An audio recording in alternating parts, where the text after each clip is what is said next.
When I was born, I was hoping my story would be a little different. That my skin wouldn't hold so much significance.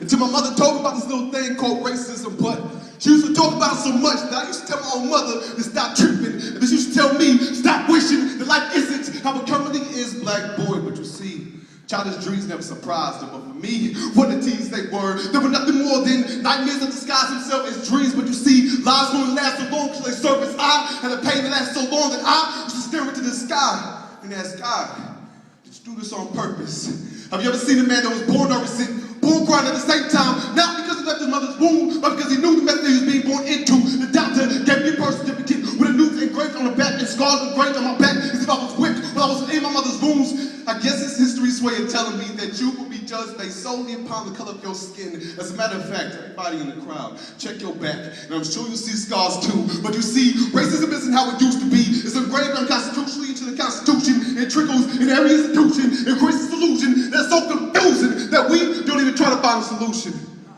I guess it's the government's way to keep us at bay.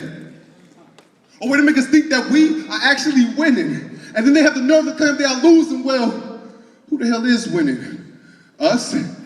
Take a look at our children and our women, and I will tell you to look at our fathers too. If I knew where they ran off to, it's not necessarily that they have taken our power, but they have turned us into cowards. We have counted our lives by the hours, not by the days. Because nowadays, if you make it through the day, you should be grateful. If you make it through the week, you should celebrate.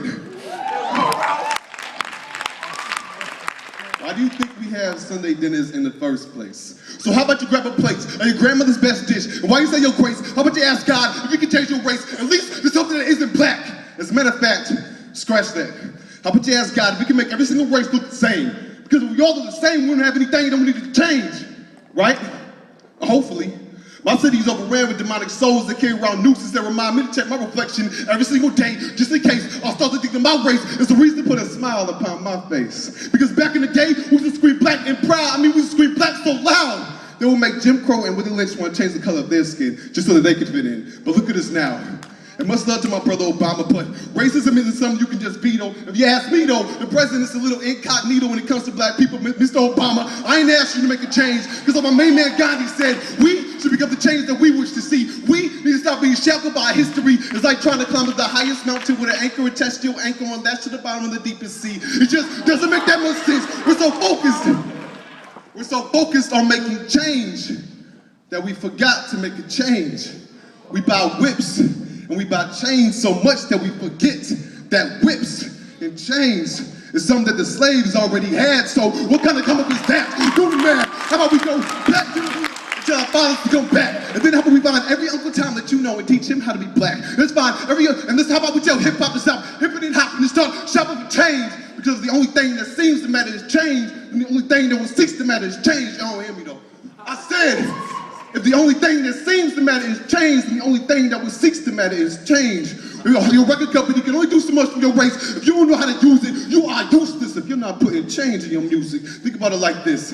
Every record company makes $1 billion for every $1 million that they give to the artist, and then the government gives the hood affordable guns to kill with and crack. And then after that, we end up killing off our very own race to our very own soundtrack. I mean, I've never seen such a flawless tragedy, every minute so effortlessly. The only thing that really pisses me off is the fact that I know we are smarter than that.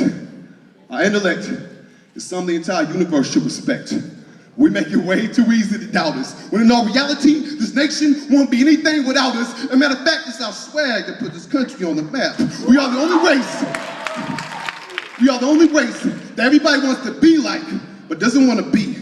So how about we take control of our history so we can presently be who we need to be to make the mystery of tomorrow something worth dying for. The door's always been open, but if you don't go through it, slavery will never go away.